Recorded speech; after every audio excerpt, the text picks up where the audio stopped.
I think it's weird the time we spend working on these remakes if we're just not going to spend any time like digging into what made the original so great. And you can get all mad about Patrick Swayze being what carries Roadhouse, but I think Jake Gyllenhaal does an okay job. It does some other things wrong, and not chief. Well, one of the big things it does is give Conor McGregor a platform, which, anyways, Conor McGregor assaulted a woman so violently and so horribly, she had to have a tampon removed from her surgically, like with forceps and everything. And while that's gross and horrible to say, and you might act surprised, if you were ever going to stop being a Conor McGregor fan, that happened in 2018. So, I don't know, maybe think about, fuck that guy.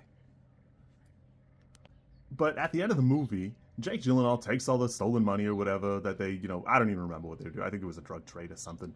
But he drops it off at this store that got burnt down. But even that is not really a good way to look at the ending of the original Roadhouse. In the original, they go into the drug kingpin's house or whoever he is at the time, and eventually he dies. He gets killed by, inadvertently, I think.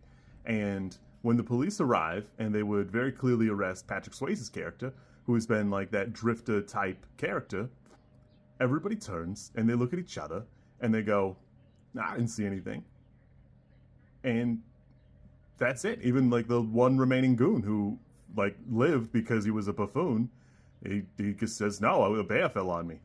And that's the end of the movie. And it's the town coming together to squish out and squeeze out some jackass who like ruined the town. And Jake Gyllenhaal's version doesn't have that. It just has this weird energy where he just leaves at the end. And it's just not what the original was. It's not what the original stood for. And while it's entertaining enough, it does a bad job here because it fumbles what could have been a pretty good ending.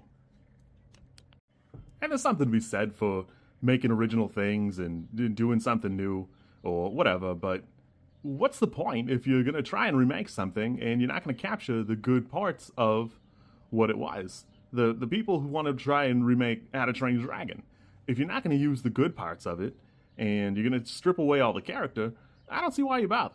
I don't see what the point is. Also, Conor McGregor should be in the kind of hole Edgar Allan Poe used to write about.